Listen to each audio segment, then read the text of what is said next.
सुबह के 5:30 बज रहे हैं और आजकल ऐसा हो रहा है कि टाइम मेरा कुछ फ़िक्स नहीं चल रहा है।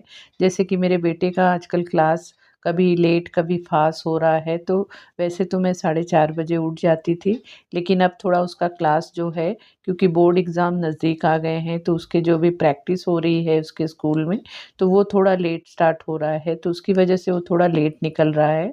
तो उसकी वजह से फिर मैं भी लेट उठ रही हूँ, क्योंकि सुबह-सुबह उठने पे मतलब काम करना शुरू हो जाता है। लेकिन अभी जैसे ठंडी का मौसम चल रहा है, ठंडी तो बहुत ज़्यादा हमारे यहाँ नहीं है, थोड़ा कम ही हो गई है ठंडी, ना के बराबर ही हो गई है। फिर भी रात को सोते-सोते लेट हो जाता है कि सुबह अब आजकल आँख भी नहीं खुल रही है और ऐसे लगता है कि फिर दिन भर तो काम में लगे रहते हैं, तो मैं थोड़ा लेट ही उठती हूँ, जैसे कि मुझे जब जिस तरह से ज़रूरत होती है, उस तरह से उठ जाती हूँ। तो आज ये गुरुवार का दिन है, तो गुरुवार के दिन मैं 5:30 बजे उठी थी और जैसे मुझे अब आदत हो गई है कि उठते ही पहले बासी मुँह मैं गर्म पानी पीना पसंद करती हूँ। पता नहीं एक आदत हो गई है, जब से मतलब 2 ढाई साल पहले जब मैंने अपना वेट लॉस किया था, उस टाइम से जो मेरी आदत पड़ी है, तो अभी तक वो वाली चीज़ मैं फ़ॉलो कर रही हूँ। तो पानी पीने के बहाने थोड़ी देर 15-20 मिनट इस तरह से रिलैक्स करके बैठती हूँ। उसके बाद तो जो काम शुरू होते हैं, तो काम तो फिर ख़त्म ही नहीं होते हैं। तो यहाँ पे पानी पी लेने के बाद रिलैक्स कर लेने के बाद फिर मैं किचन में आ गई, क्योंकि बेटे के लिए नाश्ता बनाना था। तो उसके लिए फिर यहाँ पे बच्चे तो ज़्यादा कुछ हेल्दी चीज़ें खाना पसंद नहीं करते हैं, जैसे कि आप लोग के भी घर में ये चीज़ होती होगी। और मेरा बेटा तो अब बड़ा हो गया है, 12th में है, तो उसे वो रोटी सब्जी ये सब ले जाना टिफ़िन में ज़्यादा पसंद नहीं आता है और ज़्यादा टाइम का उसका क्लास रहता भी नहीं है। लेकिन फिर भी जैसे हम माँ का दिल होता है कि लगता है कुछ तो लेते जा, कि थोड़ा बहुत तो खा लेना। तो यहाँ पे फिर मैं माइक्रोनी बना रही हूँ और साथ ही फिर चाय बना दे रही हूँ। थोड़ा-सा खा लेगा और थोड़ा-सा टिफ़िन में लेते जाएगा। जैसे वहाँ पे ब्रेक होगा छोटा-मोटा, तो उसमें वो फिर ये खा लेगा, नहीं तो वो बाहर का फिर वड़ा पाव ये वो खाना पसंद करता है। तो इसलिए मैं घर का ही बना के दे देती हूँ, मुझे भी दिल को तसल्ली हो जाती है।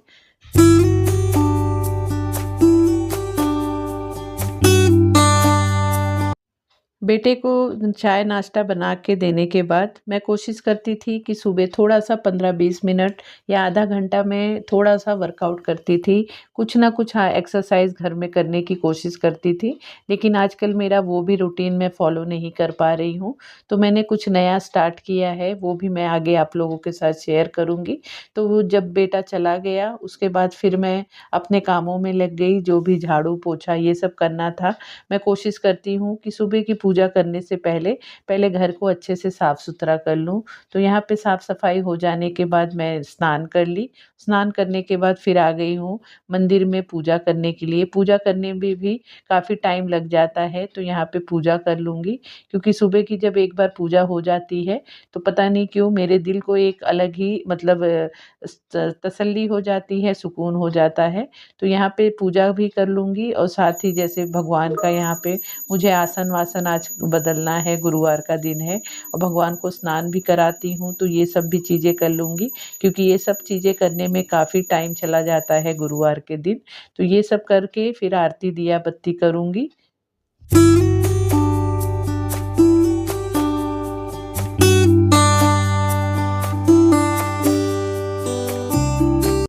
अब मैंने मेरे रूटीन में थोड़ा चेंजेस लाया है, जैसे कि मैं सुबह का काम-वाम करने के बाद नाश्ता पानी बना के, फिर जो भी बीच का मुझे लंच के और ना ब्रेकफ़ास्ट के बीच में टाइम मिलता था, 2 अढ़ाई घंटा, उसमें मैं घर के जो भी एक्स्ट्रा काम होते थे, वो कर लेती थी। लेकिन अब मैंने अपने रूटीन को थोड़ा चेंज किया है।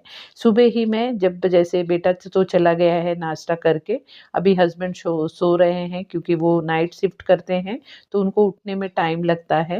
तो मेरे पास जो टाइम रहता है, तो उसमें मैं क्या कर रही हूँ कि अब जो भी मुझे लंच में जैसे दाल, चावल, सब्ज़ी बनाना है, तो वो मैं बना के रख लेती हूँ और रोटी जब खाने के टाइम में लंच के टाइम पे फिर बना लेती हूँ। तो ये काम कर लेती हूँ, तो फिर मेरा 10 बजे तक मैं फ्री हो जाती हूँ खाना भी बना के और घर का काम तो मेरा पहले ही हो चुका है। उसके बाद फिर जो भी पूरा मेरे पास टाइम मिलता है, उसमें मैं फिर जो भी मेरे एक्स्ट्रा काम हुए या मुझे अपने लिए टाइम देना है, वो सब कामों को करती हूँ। तो यहाँ पे मैं खाना बनाने की तैयारी कर रही हूँ। तो आज मैं यहाँ पे सिंपल से दाल चावल और मेथी की सब्जी बना रही हूँ। और हाँ, यहाँ पे जो आप मेरा ये कुकर देख रहे हैं, ये मैंने इस कुकर को जब मैंने ऑनलाइन लिया था, इसे लिए हुए मार्च में मुझे 3 साल हो जाएगा। तो इसका मैंने आप लोगों के साथ अनबॉक्सिंग और रिव्यू शेयर किया था। तो इसमें मैंने आप लोगों के साथ कुकिंग करके भी शेयर किया था। तो उस वीडियो पे मुझे काफ़ी सारे कमेंट आते हैं कि काफ़ी सारे लोगों का तो मतलब यूज़ करने के बाद ये कुकर काफ़ी अच्छा लगा, लेकिन काफ़ी सारे ये भी रिव्यू आते हैं, मतलब कमेंट आते हैं कि ये वाले कुकर में अगर खाना बनाते हैं तो खाने का टेस्ट अच्छा नहीं होता है, दाल सब्जी बनाओ तो जल जाता है। तो ऐसा तो मुझे बिल्कुल कभी भी नहीं लगा है, क्योंकि मैं मोस्टली इसमें जैसे ग्रेवी वाली सब्जी बनानी हुई और दाल तो रेगुलर में ही बनाती हूँ। तो 3 साल हो गया है, आप अभी भी देख सकते हैं कि मेरे कुकर की कंडीशन अभी भी अच्छी है। ना उसका मुझे उसका रबर चेंज करना पड़ा, ना कभी उसे मुझे कुछ भी मतलब रिपेयर कराना ही नहीं पड़ा। बहुत अच्छे से ये मतलब अभी भी कंडीशन में है और बहुत अच्छे से काम कर रहा है। तो इस तरह के मतलब जो स्टेनलेस स्टील के ये कुकर होते हैं और ये ट्रैपलाइन के होते हैं, जो नीचे 3 लेयर बॉटम होते हैं, सैंडविच बॉटम के आजकल स्टेनलेस स्टील के बर्तन मिलने लगे हैं। तो आप देख सकते हैं मैंने मोस्टली अब कोशिश किया है कि मेरे किचन में जो भी एल्युमिनियम के बर्तन थे, मैंने उन्हें रिप्लेस कर दिया है इस तरह के स्टेनलेस स्टील के बर्तनों के साथ। तो यहाँ पे जो चावल मैंने जिसमें चढ़ाया है, वो भी मतलब मेरा भगोना इसी तरह का है, काफ़ी हैवी सा, लेकिन वो बोरोसिल का है। और वो जो कढ़ाई आप देख रहे हैं छोटी सी, ये भी विनोद कंपनी की है। तो ये सब बर्तनें मेरी बहुत अच्छे से चल रहे हैं। इस तरह के बर्तनों पे हम एक बार इन्वेस्ट कर देते हैं तो सालों साल ये सब बर्तनें चलती हैं। तो 3-4 साल तो हो गया है मेरे सभी बर्तनों को, लेकिन बिल्कुल ही मुझे कंप्लेंट नहीं आया है। और इस तरह के बर्तनों को मतलब हमें फ्लेम को थोड़ा-सा बैलेंस करके ही इसमें सब्जियाँ या खाना जो भी हम बना रहे हैं करना पड़ता है। एकदम हाई फ्लेम पे अगर इस तरह के बर्तनों में खाना बनाने जाएँगे तो वो जलने का चांस ज़्यादा हो जाता है। तो इस तरह के बर्तन में मैं तो खाना बनाती हूँ तो मुझे ऐसा कुछ भी कंप्लेंट आज तक आया नहीं है। जैसे कि मेरे हस्बैंड हैं, उनका टेस्ट जो है वो बहुत स्ट्रॉन्ग है। अगर इस तरह के बर्तन में मैं खाना बना रही हूँ और वो अगर बाय चांस कभी जल जाए तो उन्हें बहुत फटाक से पता चलेगा। और अगर उसका टेस्ट खाना बनाने के बाद अच्छा नहीं हुआ है तो वो उस बर्तन में मुझे फिर कभी खाना बनाने ही नहीं देंगे। लेकिन आज तक ऐसा उन्हें कभी भी फ़ील नहीं हुआ है, अगर होता तो मुझे ज़रूर रोक देते या टोक देते। लेकिन यहाँ पे इस तरह के बर्तनों को बस आपको यही ध्यान देना होगा कि इसमें एकदम हाई फ्लेम पे हमें खाना नहीं बनाना होता है। थोड़ा-सा मीडियम फ्लेम पे ही अगर चीज़ों को हम कुक करेंगे तो बहुत ही अच्छे से मतलब खाना टेस्टी इसमें बन जाता है। तो यहाँ पे देखिए मैं इसमें दाल बना के आपको दिखा रही हूँ। दाल बनाने के बाद भी मैं दिखाऊँगी कि वो किस तरह से इसमें मतलब सही से बनता है। तो यहाँ पे बनाने के बाद देखिए मैं इसे खाली करके भी दिखा रही हूँ चौका मारने के बाद। अब यहाँ पे मैं इसे खाली करके भी दिखा रही हूँ। तो इसमें मतलब बिल्कुल ही दाल नीचे की तरफ लगी नहीं है और बिल्कुल ही ऐसा नहीं है, टेस्ट बहुत अच्छा-सा यहाँ पे मैंने तूर की दाल बनाई है, तो बहुत ही टेस्टी सा दाल बनता है। हमेशा ही रेगुलर में मैं सब्जियाँ तो बनाती हूँ, लेकिन दाल तो रेगुलर में ही इस कुकर में मैं बनाती रहती हूँ। 10:10 सुबह के हो रहे हैं और इतने बजे तक मेरा घर का पूरा काम और खाना जो ऑलमोस्ट सभी बन गया है। उसके बाद अब मैंने जो नया रूटीन बनाया है, उसमें मैंने मतलब नया चीज़ ऐड किया है कि मैं और मेरे हस्बैंड मेरी सोसाइटी का जो क्लब हाउस है, उसमें एक छोटा-सा हमारा जिम है, तो उसमें अब हम जाना शुरू किए हैं। अभी ही 1 वीक से हम मतलब जिम में जाना स्टार्ट किए हैं, क्योंकि जैसे मैंने पहले ही कहा कि सुबह के टाइम मॉर्निंग में अकेले पता नहीं आजकल थोड़ा-सा एनर्जी डाउन लग रही थी कि अकेले जिम मतलब एक्सरसाइज़ करने को हो नहीं रहा था। तो मेरे हस्बैंड और हमने प्लान किया कि अब हम रेगुलर में, जैसे कि वो लेट नाइट सोते हैं, उनकी नाइट ड्यूटी रहती है, तो सुबह थोड़ा लेट भी हो जाएगा, फिर भी हम दिन में थोड़े टाइम आके जिम किया करेंगे, साथ में थोड़ा एक्सरसाइज़ करेंगे और एक-दूसरे को मतलब एक-दूसरे के लिए एक मोटिवेशन भी हो जाएगा, एक-दूसरे का सपोर्ट हो जाएगा, तो हम जिम भी कर लेंगे, थोड़ा थोड़ा-सा अपने लिए वक़्त भी निकाल लेंगे और एक्सरसाइज़ करने के बाद खुद को मतलब मुझे तो पर्सनली बहुत अच्छा लगता है। मुझे मतलब कुछ ना कुछ करना ज़रूर अच्छा लगता है मेरे हेल्थ के लिए, जैसे थोड़ा वॉक कर लूँ, एक्सरसाइज़ कर लूँ, योगा कर लूँ। लेकिन आजकल जैसे कि 2-3 साल से मैं नोटिस कर रही हूँ कि योगा या वॉक करके मुझे इतना अगर मुझे थोड़ा बहुत वेट लॉस करना रहता है, तो उससे मुझे फ़र्क नहीं पड़ता, जितना मुझे कार्डियो एक्सरसाइज़ करके फ़र्क पड़ता है। तो इसलिए फिर मैंने डिसाइड किया कि मैं जिम में जाके थोड़ा आधा घंटा 45 मिनट मतलब कार्डियो एक्सरसाइज़ किया करूँगी। और एक होता है ना उम्र के साथ-साथ हमें मतलब चीज़ों को चेंज करने में ज़्यादा कंफर्टेबल लगता है, तो वही चीज़ अब मेरे साथ हो रही है। जैसे कि अब मैं 40 प्लस हो गई हूँ, तो मुझे एक्सरसाइज़ भी करना है, लेकिन वो सुबह का मॉर्निंग के टाइम पे मुझसे ज़्यादा वो चीज़ हो नहीं पा रही थी, तो मैंने सोचा भले दिन में कभी भी करूँ, लेकिन अपने लिए वक़्त निकालूँ और थोड़ा-सा एक्सरसाइज़ करूँ। तो वही मैंने रूटीन चेंज किया है और रूटीन चेंज करने के बाद मुझे काफ़ी अच्छा लग रहा है। हम एक ही रूटीन में अगर स्ट्रिक्टली उस चीज़ को फ़ॉलो करते रहते हैं, तो एक टाइम के बाद बोर हो जाते हैं। तो उस चीज़ को अगर हम थोड़ा-सा चेंज करते हैं, तो हमें खुद को बहुत फ्रेश फ़ील होता है और एनर्जेटिक फ़ील होता है।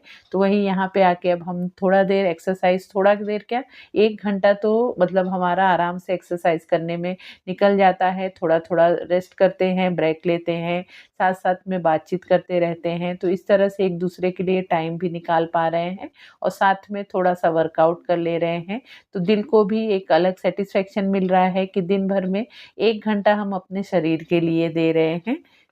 और मेरा प्रॉब्लम भी ये है कि जैसे कि मेरा वेट अगर 1 से 2 किलो भी बढ़ जाता है, तो मुझे वो चीज़ का फ़र्क पड़ने लगता है, मेरे घुटनों पे उसका लोड आने लगता है।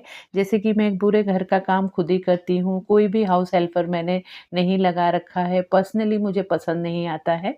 तो वो चीज़ फिर मुझे जब करना होता है और वेट मेरा थोड़ा भी बढ़ जाता है, तो मुझे वो चीज़ भारी पड़ने लगती है। तो इसलिए मैं कोशिश करती हूँ कि अपने वेट को अगर कम नहीं कर पा रही हूँ, तो उसे बढ़ने भी ना दूँ, उसे मेंटेन रखूँ। तो मेंटेन रखने के लिए भी हमें उतना ही कोशिश करना पड़ता है और मुझे तो पर्सनली ऐसे लगता है कि वेट लॉस करना जितना मुश्किल होता है, उससे ज़्यादा मुश्किल होता है वेट को मेंटेन रखना। तो यहाँ पे अभी मेरा 1-2 किलो वेट बढ़ गया है और मेरी बॉडी ऐसी है कि बहुत फटाक से मुझे पता चल जाता है और सामने वालों को भी पता चल जाता है कि मेरा वेट पुट ऑन हुआ है। तो इसलिए फिर मैंने अब ये वाला रूटीन बनाया है। तो कोशिश तो करूँगी कि इस रूटीन को मैं ज़्यादा से ज़्यादा टाइम तक फ़ॉलो कर पाऊँ। जैसा भी होगा वो आप लोगों को पता ही चलेगा, आप लोगों के साथ शेयर करूँगी। तो यहाँ पे जिम करके आने के बाद फिर मुझे जाना था मतलब मेरी तुलसी माँ जो थी वो सूख गई थी, पता नहीं ठंडी की वजह से सूख गई, ठंडी भी इतना हमारे यहाँ पड़ी नहीं। लेकिन अचानक से पहली बार ऐसा हुआ कि मेरी तुलसी मैया सूख गई, तो मुझे वो भी लाना था। बीच में मेरी थोड़ी तबीयत भी ठीक नहीं चल रही थी, मैं लो भी फ़ील कर रही थी 1-2 हफ़्ते बिल्कुल मतलब जैसे घर में नेगेटिविटी हो जाती है या अपने अंदर हो जाती है, कोई चीज़ अच्छी नहीं लगती या हमें काम करने का दिल नहीं करता है, तो वही चीज़ मेरे साथ चल रही थी। पता नहीं ऐसा भी कहते हैं कि अगर हमारे घर में हम तुलसी जी को रखते हैं, तो हमारे घर में कोई बुरी चीज़ हमारे घर में आ जाती है, तो वो हमें उस संकेत दे देता है, तो तुलसी मैया सूख जाती हैं। तो मुझे ऐसे फ़ील हो रहा है, तो वही कुछ चीज़ मेरे साथ भी हुई है। तो यहाँ आज गुरुवार का दिन था, तो हम जिम से निकलने के बाद मेरे घर के ही थोड़े पास में एक छोटा-सा नर्सरी खुला है, तो वहाँ से जाके फिर मैंने तुलसी का पेड़ लेके आया और उसे फिर मैंने सोचा कि दिन में ही इसे लगा दूँ, क्योंकि शाम के टाइम से फिर दिया बत्ती करना शुरू करूँ।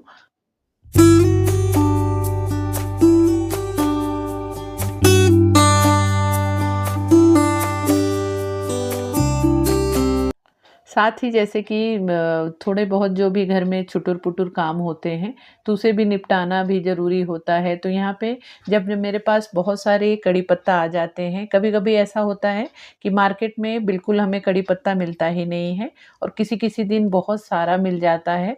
तो मैं कोशिश करती हूँ कि जिस दिन मुझे बहुत सारा मिल जाता है, तो उसे मैं फिर कलेक्ट करके जैसे कि पत्तियों को निकाल के ऐसे ही अगर हम उसे ड्राई करने के लिए रख देते हैं, तो 1-2 दिन में बहुत अच्छे से वो ड्राई हो जाते हैं। अगर मौसम वैसा नहीं होता है तो मैं उसे माइक्रोवेव में 1-2 मिनट के लिए रोस्ट कर लेती हूँ और उसे फिर स्टोर करके रख देती हूँ। लेकिन अभी मौसम थोड़ा ऐसा चल रहा है कि बहुत जल्दी चीज़ें सूख भी जा रही हैं। इसे मैंने इस तरह से ही प्लेटफ़ॉर्म पे करके प्लेट में रख दिया था, तो बहुत अच्छे से देखिए क्रिस्पी हो गया है। तो इसे मैं स्टोर करके रख देती हूँ। इसमें का अगर कड़ी पत्ते में से बिल्कुल मॉइस्चर नहीं रहेगा तो ये काफ़ी दिन तक चल जाते हैं। देखिए यहाँ पे थोड़ा-सा मेरे इस जार में अभी भी पड़ा है। जिस दिन मुझे जब मेरे पास कड़ी पत्ता फ्रेश वाले नहीं रहते हैं तो मैं इसमें से ही यूज़ कर लेती हूँ, क्योंकि तो कड़ी पत्ते के बिना मुझे खाना बनाना पता नहीं पसंद ही नहीं आता है। ऐसे लगता है कड़ी पत्ते से खाने का स्वाद और ज़्यादा एनहांस हो जाता है। उसी के साथ जो जीरा पाउडर था वो भी मेरा ख़त्म हो गया था, तो उसे भी मुझे पीस के रखना था, तो ये भी काम कर ले रही हूँ। तो इस तरह से फ्रेंड्स मैं अपने कामों को अपने नीड के हिसाब से चेंज करती रहती हूँ। कोई भी मेरा हार्ड एंड फास्ट रूल नहीं रहता है कि मुझे स्ट्रिक्टली इसी रूल को फॉलो करना है। जिस हिसाब से मेरा मन करता है, मेरा दिल मानता है, उस हिसाब से मैं अपने कामों को समेटती हूँ। सो फ्रेंड, ये था मेरा आज का वीडियो। आई होप आपको मेरी वीडियो अच्छी लगी होगी। आपको मेरी वीडियो कैसी लगी कमेंट करके ज़रूर बताना। वीडियो अच्छी लगी हो तो वीडियो को लाइक शेयर करना और चैनल को भी ज़रूर सब्सक्राइब कर लेना। तो मिलते हैं फिर नए वीडियो में। Bye bye.